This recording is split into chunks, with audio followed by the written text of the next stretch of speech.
अपना स्व मूल्यांकन करना बहुत बड़ी बात होती है, सेल्फ इंट्रोस्पेक्शन। कभी कभी एहसास होता है हमें कि हम बहुत काम कर रहे हैं, कुछ होता नहीं उस वक्त। बात समझ में आ रही ना? इस क्षमता, यहां की जो डाइजेशन क्षमता है, ये दिखाई नहीं पड़ती ना, ये दिखाई पड़ता है।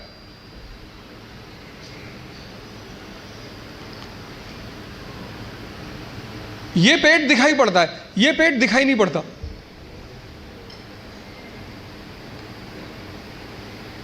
अब ये क्षमता विकसित स्ट्रांग कैसे होगी?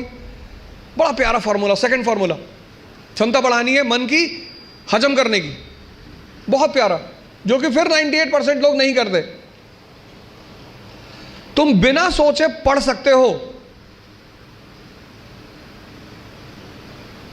तुम बिना सोचे पढ़ सकते हो, बिना सोचे लिख नहीं सकते। एक फॉर्मूला है 20 पेजेस पर डे। आप लिखिए। आप किसी भी कोचिंग जाते हैं, कहीं भी जाते हैं, कोई टॉपिक खत्म होता है, उस टॉपिक को आप कम से कम 5 बार लिखिए। अब पढ़ने की आदत छोड़िए, लिखना शुरू करिए। जितना आप लिखेंगे उतना सोचने की क्षमता या हजम करने की क्षमता डेवलप होगी। भाई पहले दिन जॉगिंग करने गए, 2 किलोमीटर गए, 5 दिन 6 दिन 2 किलोमीटर जाते रहे, फिर 10वें दिन 5 किलोमीटर, क्षमता बढ़ी ना? एक दिन में नहीं बढ़ेगी। यह दूसरा फॉर्मूला है। अपनी इंटरनल क्षमता को बढ़ाओ।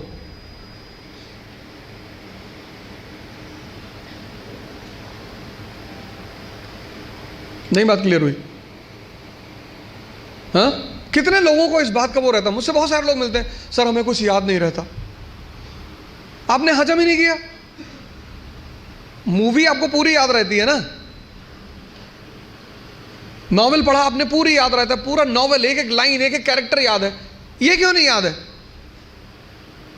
क्योंकि आपने हजम करने की कोशिश नहीं की।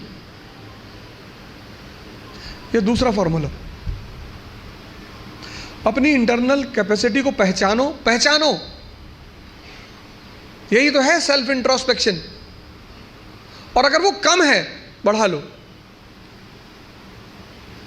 3 महीने, 90 दिन का कोर्स है ये। 3 महीने,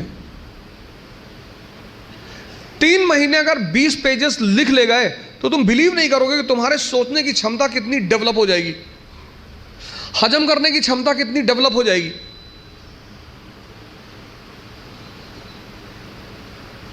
हम कोचिंग किस लिए जाते हैं? इसीलिए जाते हैं। कोचिंग और कॉलेज में बहुत फर्क है।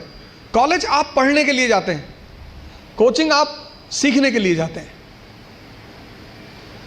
जितने लोग कोचिंग जाकर परेशान होते हैं वो लोग हैं जो कोचिंग पढ़ने के लिए गए।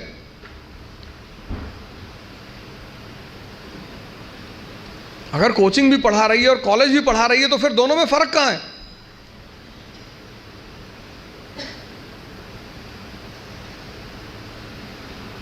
ये दूसरी चीज, अपना मूल्यांकन, अपनी ताकत को समझना कि मेरा पोटेंशियल लेवल क्या है। क्लास खत्म हुई, आप घर गए, आप जो 2.5 घंटा पढ़ाया उसको रीराइट करने की कोशिश करो। संभावना है कि आप सिर्फ 30% लिख पाएंगे, शायद। कुछ लोग तो 10% भी नहीं रिकॉल कर पाते।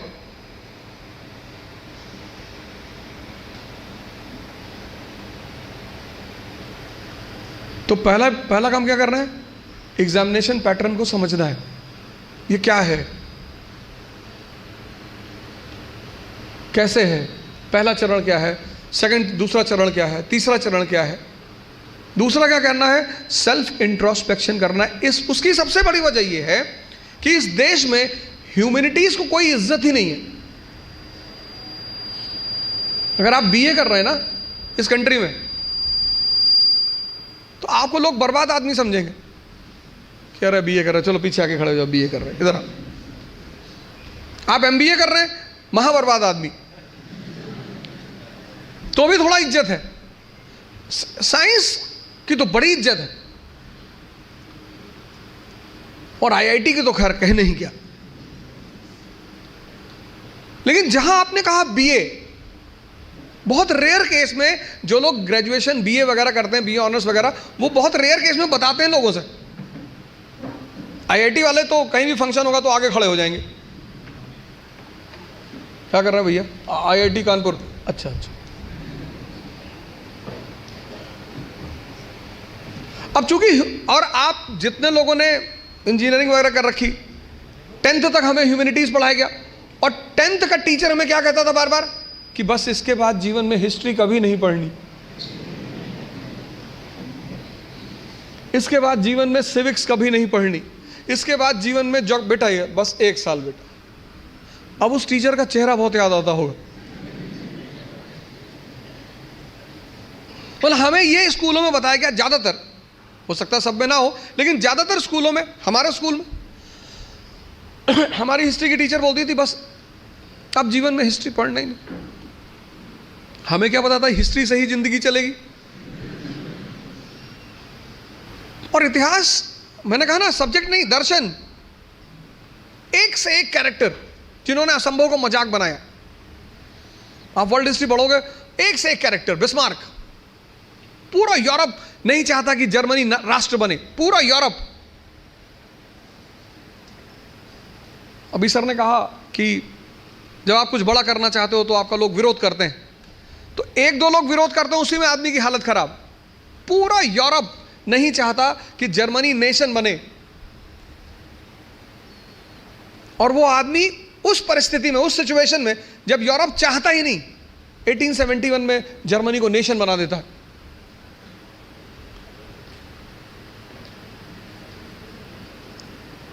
तो चूंकि हमें ह्यूमैनिटीज पढ़ना सिखाया नहीं गया, और सिविल सर्विस का पूरा गेम ह्यूमैनिटीज पे है, पूरा। क्यों पढ़ें अकबर को, क्यों पढ़ें गांधी को, क्यों पढ़ें? इनसे क्या मदद मिलेगी? क्यों अंबेडकर को क्यों पढ़ें? अंबेडकर को पढ़ना इसलिए जरूरी है कि इस देश में एक तबका ऐसा रहा, स्त्रियां भी। ज्योतिबा फूले ने जो पहला स्कूल शुरू किया, शिक्षा पे उनका सबसे ज्यादा बल है, तो उन्होंने दलित समाज के लिए तो स्कूल शुरू किया, स्त्रियों के लिए शुरू किया, और उन्होंने कहा समस्त समाज की स्त्रियां। डॉक्टर अंबेडकर का तो हर क्षेत्र में योगदान।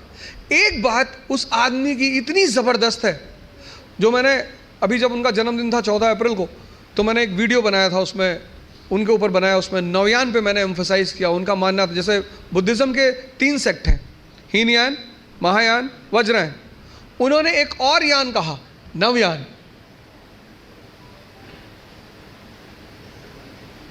दुनिया में जो भी परेशान है, जो भी सफर कर रहा है, एक बहुत बड़ी बात उस व्यक्ति को पकड़ में आ गई, शिक्षा।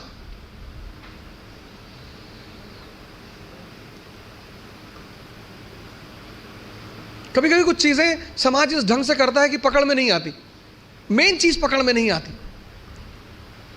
शिक्षा।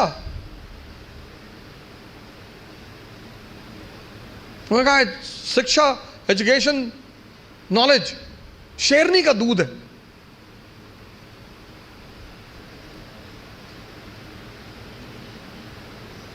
अपनी जो क्षमता है अंदर की, उसको इंट्रोस्पेक्ट करने में कोई कमी नहीं है, कोई दिक्कत नहीं है।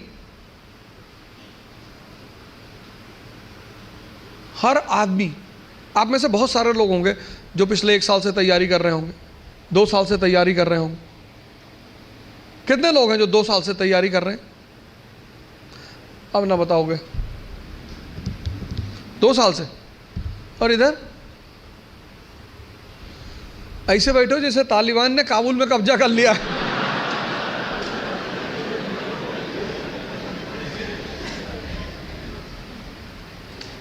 सब ऐसे ही बैठे थे काबुल में जाके। 2 साल से इधर कौन तैयारी कर रहा? 2 साल से, 2 साल से तैयारी कर रहा हो, है ना? क्या ऑप्शनल है? Political science.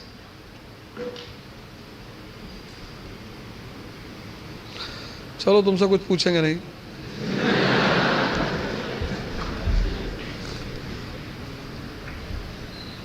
नहीं तो कहोगे बेइज्जती कर रहे थे सबके सामने।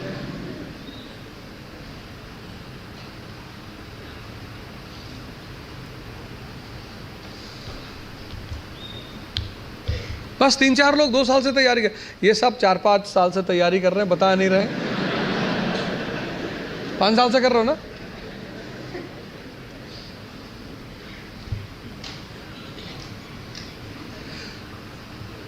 कई चीजें हैं जो मैं हर सेमिनार में रिपीट करता हूं, उसमें से एक ये है कि स्टूडेंट, भिखारी और सन्यासी की कोई इज्जत होती नहीं। कि तुम लोग जो अपनी इज्जत बचाने की कोशिश करते हो, अपने स्कूल में किसी कारणवश पकड़े गए, कार्रवाई हुई हमारे ऊपर, तो मेरी माताजी ने कहा घर में कि कुल का नाम खराब कर रहा। तो मेरे पिताजी ने बड़ा अच्छा जवाब दिया, बोले कौन सा मुगल कुल है कि हमारे कुल का भारत में बड़ा नाम। बोले कोई बात नहीं बेटा, जाओ, तुम हो गई गलती तो कोई बात नहीं। स्टूडेंट, तुम जहां भी सीखने जाओगे ये सब कॉन्सेप्ट लेकर, मैं तो क्लास में देखता हूँ 500 लड़के 600 लड़के बैठे होते हैं, सवाल ही नहीं करते, एक दूसरे का चेहरा देखते हैं।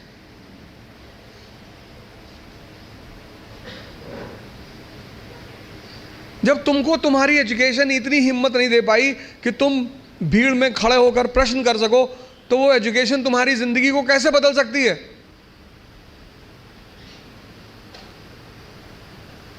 अगर तुम पढ़े लिखे हो, शिक्षित हो और तुम सवाल नहीं कर सकते, भाई तुम सवाल, यहां इतने सारे लोग बैठे, अगर तुम कोई क्वेश्चन पूछते हो और लोग हंसते हैं, क्या फर्क पड़ता है। लोग सिर्फ मुर्दों पे नहीं हंसते। तुम अगर जिंदा हो,